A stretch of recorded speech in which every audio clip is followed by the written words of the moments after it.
We got the groove with the music, don't suck. Come. Hey. Welcome back to MMAnytt Studio here in Stockholm, man. It's been a long day, but I must say we saved the energy for last. It's always a pleasure to have you in here, guys. And you know who we had to bring? We had to bring Denzel, Burt Watson, B-Watt. All the way live, baby. We got Scrape from Tapouts, we got Punk Guys from Tapouts, and we got the #1 hype man in the business. But what's your Twitter say, baby? Yeah, but let me tell you something. The handle, or what's it say? That's not me. I am okay, not on all Twitter. right. I didn't know, but what's it say? I have no idea. It's like a fighter caretaker or babysitter, something like that. Babysitter to the star. Just so you know, that's not me. 'Cause I don't even know how to work my phone, let alone tweet, tit, or whatever it is. I have no idea. So you've got one of those GSP accounts. So somebody's doing a good job. Yeah, well, obviously because he's got some fighters following him, and I ain't mad at him. I'm following him. You, it, him, whoever it is. I have to learn how to do that because I don't even know how to use I got an iPhone 4. And Me too. Now they're out at 5. Yeah, I'm I behind. still don't know how to work it. So I know Punk has got an iPhone 5. In fact, you probably have 2, don't you? Gadget. Gotta You're just a gadget over there. I took it out. Serious, my girlfriend. I had an iPhone 4S when it came out. My daughter took it. Oh. So I'm still stuck with the 4. I don't even have a 4S yet. Yeah, catch up. Now, between the three of you, I don't think there's as many years of experience as between the three of you.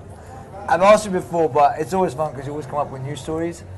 Craziest story from each one of you over the years. It can be the funniest, the craziest, the most whack one, whatever you want. The most illegal. Let's see. The craziest one we can't really talk about on. So I'll use the second craziest. Third or fourth craziest. Well, I don't know. We had so many. There's so many good times we had, especially doing our show. There's a great. Well, I wouldn't call it great. We almost died. Where they shot off a bottle rocket. I don't know if you know what a bottle rocket is. It's like the firework that shoots up in the air and blows up inside the bus. And it shot down the center. They shot it from the back of the bus. I took a water bottle and stuck it in the water bottle and stuck it like this, right down the middle of the motorhome. And I'm doing, 90 miles an hour on the freeway, and I hear this, and it hits the front windshield. Bounces off the front windshield, lands on my lap, and it hasn't exploded yet. So I look down, and I know it's sitting right here still on my burning. butt, and it's going. And I'm thinking, this is about to go boom right on my crotch, which isn't a good thought, So I jump up like this and I'm driving like this, and I'm screaming, and I'm trying to push it off my crotch, and and then it blew up down there somewhere. I was so pissed. I was yelling at these guys. And then one time Charles came up with the same thing. We would always shoot him out of a water bottle. You can't really hold it. A water bottle, huh? Yeah, Nice place. That's a good story to bring up. So Charles would come. So Charles was driving. In a motorhome, there's a walk path about this big, and Charles would come up. He came up with one and did like this. And shot it. His window was open and tried to shoot it out the window.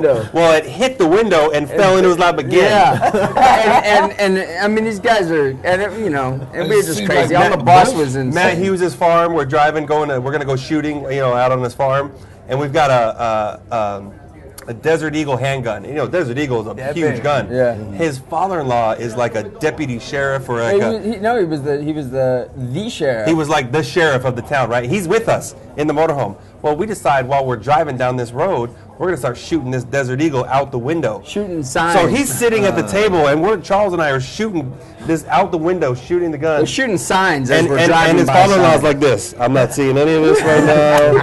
I don't want to get you guys. You guys are going to go to jail. And if the U.S. Sheriff's Department is watching this, obviously we're joking right now. Statutes of limitations. What about you, Mark? Can you top this? I can't. How the hell am I going to top that? They aimed for his crotch twice and got it in there twice. I'm sure you got some story that involves the crotch somewhere. I got a crotch story, a good one. I was standing in the holding area with the fighters, and normally with these guys, when they get to the cage, the inspector goes out and he checks their fingernails and makes sure there's no excessive Vaseline on them and that they got a mouthpiece in, and then he kind of checks the cup a little bit, but he touches it. So I figured I was gonna save him the trouble. So I had a fighter, which I won't say his name. He's standing the holding area, and I hold his arm out and check it, and I go to boom, hit him on his crotch, and he had a cup on. And this was on the walk to the cage. Oh. Right? Bam! Did he go down? He said, "Oh, Burt!" And I'm like, "Oh no!"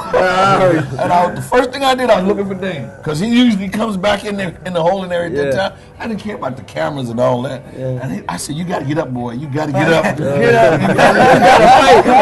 You killed the fight.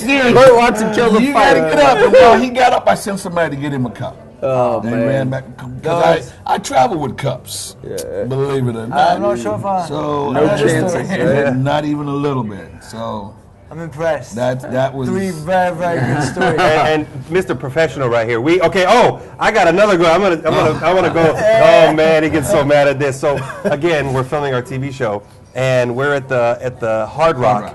Downstairs, it's a club, but it's where the weigh-ins used to be for. Was it a WEC or was it a UFC? I can't remember. It was WC. So, don't mess with Burt Watson's scale. Don't touch it. Do not touch the scale. Once the scale is on the stage, do not touch it because it's ready, it's set. Well, Charles and I decided that we're going to move it and put some chairs in its place. I don't remember if we moved it to the back. You moved it. Boy. He comes in and he was screaming and hollering, and we're like, what's Burt so mad about? And all of a sudden, where's the scale? And we're like this. Oh, wow, man. They did it. First of all, what they did, the stage was set for the weigh-in. I never let anybody touch that scale but me. Once that scale certified, my mama can't touch that scale. Or them gloves. So I had the stage set, the scale was in the middle, it was already balanced.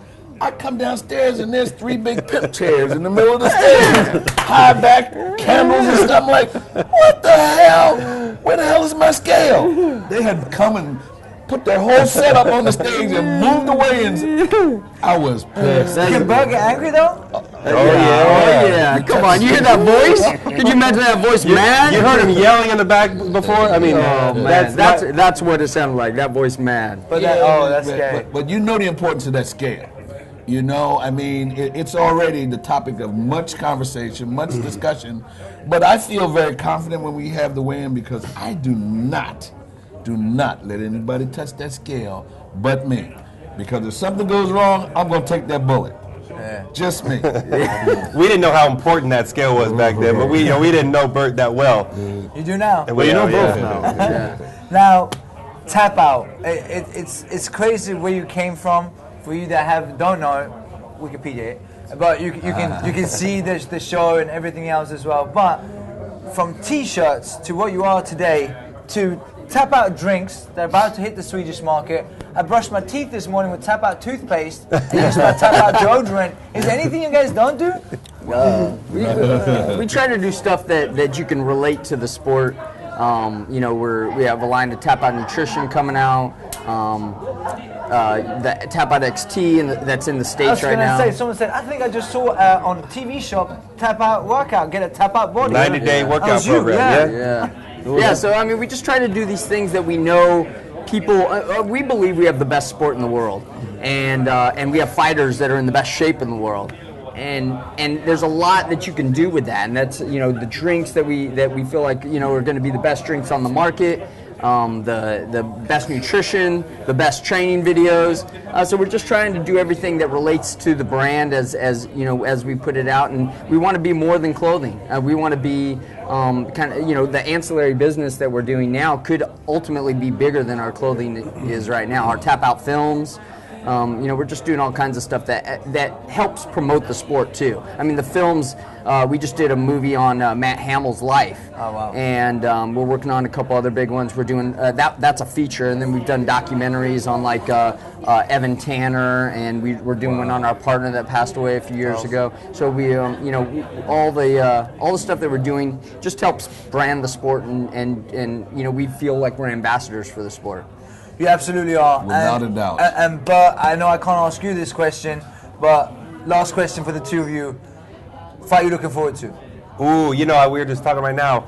I like the whole everything surrounding the Mousasi and Gustafsson situation, and Latifi stepping in, first fight in the UFC, main event against Mousasi. That is a dream opportunity. That, I mean, think about the thousands of people, millions of athletes out there that would want to be in that position.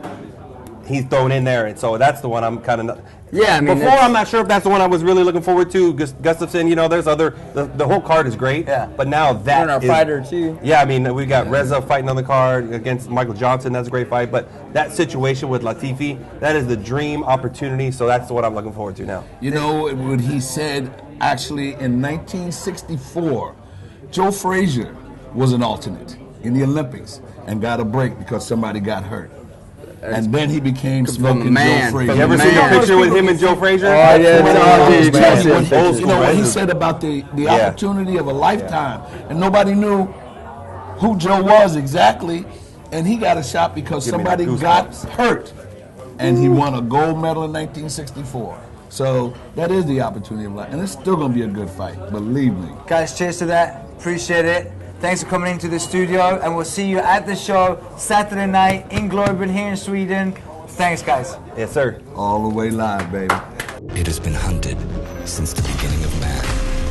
It has challenged us to become better, faster, and more determined. Failure is part of the game, but never accepted.